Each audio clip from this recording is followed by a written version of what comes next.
Hey guys, welcome back to Leela's Hyderabadi kitchen. ఈ రోజు చేసే రెసిపీ ఏంటో, దానికి కావాల్సిన ఇంగ్రీడియంట్స్ అండ్ ప్రొసీజర్ ఏంటో చూద్దామా? So let's get started. ఈ రోజు రెసిపీ వచ్చేసి పూరి ఇంకా బేసన్ కర్రీ. ఇది ఒక సింపుల్ బ్రేక్ఫాస్ట్ రెసిపీ, ఈజీగా రెడీ అవుతుంది అండ్ చాలా టేస్టీగా కూడా ఉంటుంది.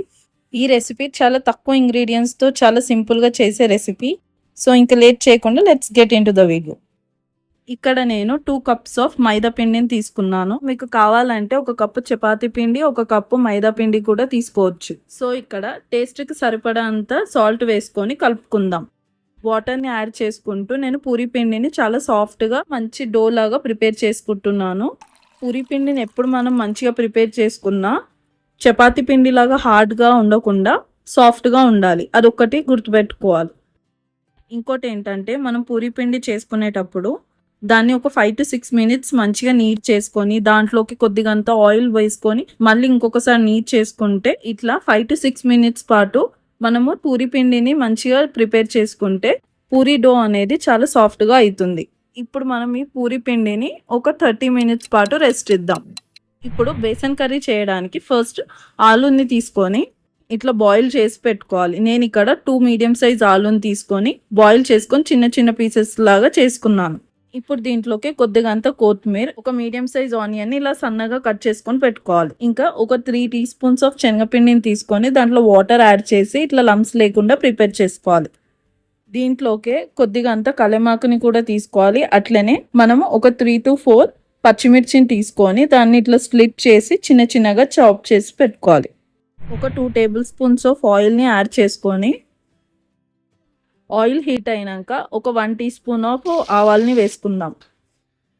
ఆవాల్ని యాడ్ చేసుకున్నాక ఇప్పుడు ఆల్రెడీ చాప్ చేసి పెట్టుకున్న ఆనియన్ని కూడా యాడ్ చేసుకుందాం. ఒకసారి మంచిగా కలుపుకున్నాక దీంట్లోకి మనము ఆల్రెడీ చాప్ చేసి పెట్టుకున్న పచ్చిమిర్చిని వేసుకొని అట్లనే కలెమాకుని కూడా యాడ్ చేసుకుందాం. ఇప్పుడు మనం మళ్ళీ ఒకసారి మంచిగా కలుపుకొని దీంట్లోకి 1/2 టీ స్పూన్ ఆఫ్ పసుపుని కూడా యాడ్ చేసుకుందాం. పసుపుని వేసుకున్నాక అది పచ్చివాసన పోయే వరకు కుక్ చేసుకొని ఇప్పుడు మనం దీంట్లోకి ఆలూని కూడా వేసుకుందాం. ఈ రెసిపీకి ఆలూని పచ్చిగా వేసుకునే కన్నా మనం ఆల్రెడీ కుక్ చేసి ఇట్లా చిన్న చిన్న పీసెస్లా చేసుకొని వేసుకుంటే ఇంకా బాగుంటుంది. ఇప్పుడు నేను దీంట్లోకి ఒక 2 కప్స్ ఆఫ్ వాటర్ని కూడా యాడ్ చేసుకుంటున్నాను. మనం దీంట్లోకి 1 టీ స్పూన్ సాల్ట్ని యాడ్ చేసుకుందాం. ఆల్రెడీ చాప్ చేసి పెట్టుకున్న కొత్తిమీరని కూడా వేసుకుందాం. ఇప్పుడు మంచిగా ఒకసారి కలుపుకొని దీన్ని ఒక 10 to 15 మినిట్స్ పాటు కుక్ చేసుకుందాం. చూస్తున్నారు కదా, ఇది సూప్ లాగా మంచిగా మసులుతుంది. ఇట్లనే ఒక 10 to 15 మినిట్స్ పాటు కుక్ చేస్తూ ఉండాలి.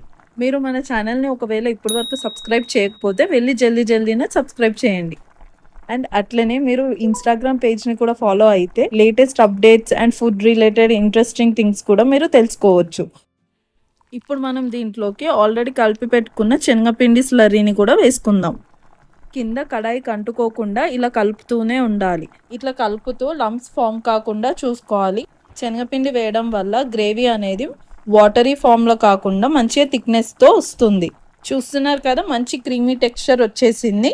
అంతే, బేసన్ కర్రీ రెడీ అయిపోయింది. ఇప్పుడు స్టవ్ ఆఫ్ చేసుకొని పూరీలు బెల్లాంచుకుందాం. పూరీలు చేసుకోవడానికి మీ దగ్గర పూరి మిషన్ ఉంటే ఇలా పూరి మిషన్తో యూజ్ చేసుకోవచ్చు, లేదంటే నార్మల్గా బెలన్ పీటతో కూడా చేసుకోవచ్చు. కొద్దిగంత ఆయిల్ యాడ్ చేసుకొని ఇలా పూరి మేకర్ హెల్ప్తో నేను పూరీలను చేసుకుంటున్నాను. ఇప్పుడు మనం చేసుకున్న అన్ని పూరీలని డీప్ ఫ్రై చేసుకుందాం. ఆయిల్ మంచిగా హీట్ అయినాక నేను పూరీలన్నీ ఏవైతే ప్రిపేర్ చేసుకున్నానో ఆ పూరీలన్నిటిని నేను డీప్ ఫ్రై చేసుకొని సర్వింగ్ ప్లేట్లోకి సర్వ్ చేసుకున్నాను. అంతే, మన రెసిపీ మొత్తం రెడీ అయిపోయింది. జస్ట్ ఈ పూరీలన్నిటినీ డీప్ ఫ్రై చేసుకుంటే సరిపోతుంది. సో నాకు తెలిసినంత వరకు ఈ రెసిపీకి చాలా నేమ్స్ ఉన్నాయి. సో మేమైతే పూరి బేసన్ కర్రీ అంటాము. మీ ఏరియాలో, మీ లొకాలిటీలో ఈ కర్రీని అండ్ దీన్ని ఏమంటారో నాకు కమెంట్ సెక్షన్లో చెప్పండి. సో రెసిపీ రెడీ అయిపోయింది. ఇంకా లేట్ ఎందుకు, ఇట్స్ టైమ్ ఫర్ ప్లేటింగ్.